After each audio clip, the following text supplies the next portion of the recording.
Here to present his 2014 induction plaque is 2004 inductee Ray Borg. Ladies and gentlemen, please welcome Rob Blake.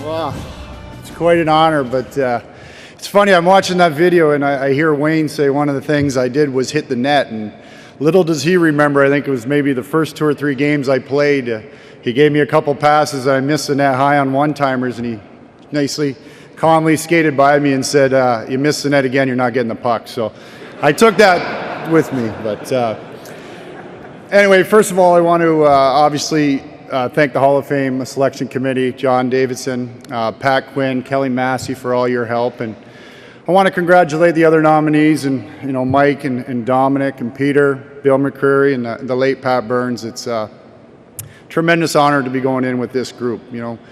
I think when the call came here and I was going through all this, one of the things is I wanted to be able to talk about where I grew up and how I grew up. So. I grew up on a farm not far from here in Simcoe, Ontario. My sister Leah, my brothers Russ and Dave, they're here tonight with their families.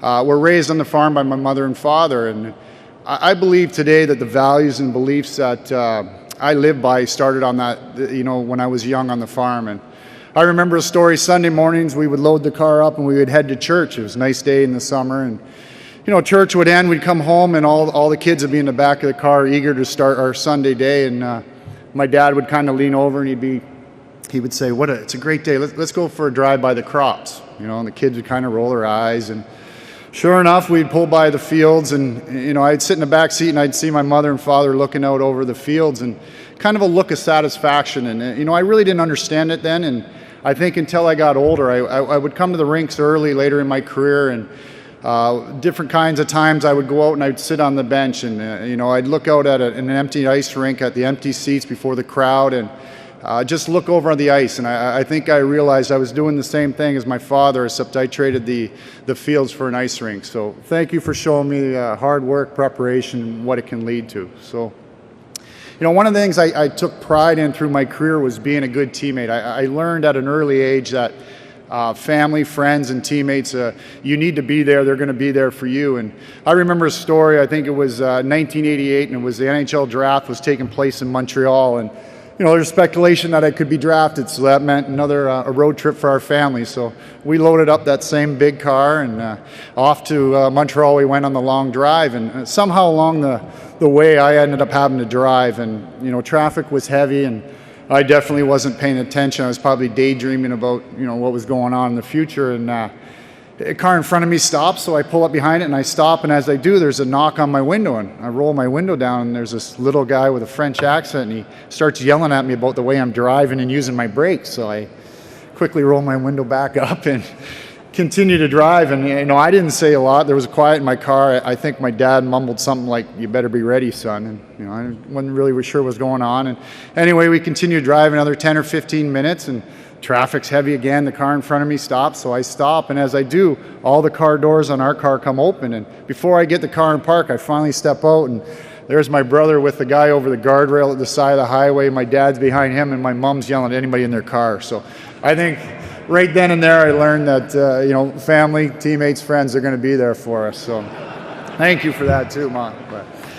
Anyway, when I was preparing for this night, I wanted to make sure I touched on everybody, and I touched on the organizations and different things. So I felt there was 4 important phone calls throughout my career, and the first one was 1989. I just finished my junior year at Bowling Green under head coach Jerry York, and I got a call from Rogie Vachon. He was then the GM of Los Angeles Kings, and I think it's a call that any Canadian kid would love to hear. He wanted to offer me a contract, and luckily for me, everything happened pretty quick. I signed, I flew to LA that night, and I was in the lineup against the Winnipeg Jets the next night. And I can remember to this day walking down the ramp of the Great Western Forum, turning the corner, and opening the door to an NHL dressing room, and I saw my jersey hanging there with the likes of the great Wayne Gretzky, Larry Robinson, Dave Taylor, Luc Robitaille, Tony Granato, and Marty McSorley. And I believe that you grow based on your surroundings. That's how you learn in this game. And I couldn't ask for a better group to start my career with. And, I went on to play 12 years in LA, and I got to play with the best partner I could in Matty Nordstrom. So thank you for that, guys. And the second call came a little bit later, 2001, mid-season, and I was in Calgary out for dinner with some of my friends, and my phone rang, and it was a 303 area code number. So I didn't think a lot of it, so I answered it, and the voice on the other end said, it's Pierre Lacroix. I want to welcome you to the Colorado Avalanche. And I don't remember a lot from that call. I was in a little bit of shock. I had just been traded for the first time to Colorado, the first place in the Western Conference. And, just like 12 years old earlier, I walked into the dressing room at the Pepsi Center with some of our greatest leaders our sport has seen, Patrick Waugh, the great Ray Bourque, Joe Sakic, Peter Forsberg, and Adam Foote, and Chris Drury. And, not only a great team and great players, but they were poised to win. So to Pierre, the Colorado Avalanche, thank you for the opportunity to play for the Cup. The third call came later in my career. I was 38 years old, scheduled to become a free agent, and I honestly didn't know how much I had left. The game was fast and things, and I was home in the summer, and I got a call from Doug Wilson, GM of the Sharks, and Doug wanted to know if I'd come up north and help provide leadership to an already impressive group with the likes of Joe Thornton, Patrick Marleau, and head coach Todd McClellan. And I've always thought that no matter how long you play, you're always going to learn something, and that played through that my last 2 seasons in San Jose. Todd provided me an opportunity to learn and grow in respect to the game of hockey. So to Doug, to Todd, the San Jose Shark organization, thank you for that. The final call came a couple years into my retirement. I had taken a job with the NHL and Brendan Shanahan in the player safety department, but I'd always had in the back of my mind that someday I'd be able to work for a team again. And I got a call from Dean Lombardi, the GM of the LA Kings. He had an opening in management. He wanted to know if I would have an interest in it. And for me, the timing couldn't have been any better. I mean, able to go back to where everything started. So I had played for Dean early on. He had just taken over from the Kings, and it was a tough couple of years, but I remember meeting with him and seeing his visions that he had for the Kings. And fortunately now I get to see it firsthand. I got welcomed back to a first-class organization that was ready and poised to win a cup. So to Mr. Anschutz, Dan Beckerman, Luke, Dean, and the entire Kings organization, thank you for allowing me to see the cup raised in LA. And one of the things when I retired, I was like, I knew I wouldn't miss the game playing on the ice too much. I understood how fast it was. I was fortunate to play a long time, but I was worried about the times that you have with your teammates. And, this weekend kind of reminds me of that. You get to tell stories in that. But fortunately for me, I pretty much have that covered on a daily basis. I get to come to work every day and spend time with 2 of the greatest teammates and 2 of the best friends I could ask for, in Nelson Emerson and Glenn Murray. So it's been fun, guys, and I appreciate it. I couldn't ask for 2 better guys to enjoy that with. So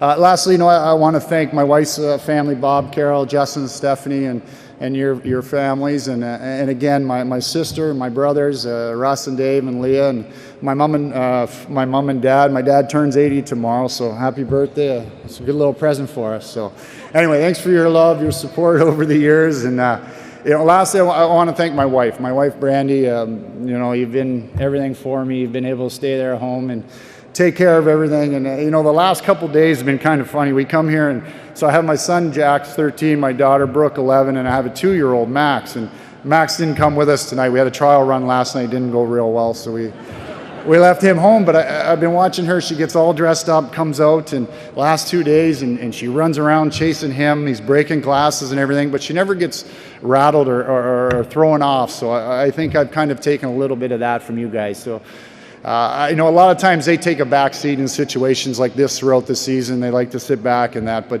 tonight's different. I mean, there's no way I'd be up here without them. So when I say thank you here for the last time, I want to bring them up here with it, and I want them to say thank you with me. So I want to bring my wife and my kids up here real quick. Come on, guys.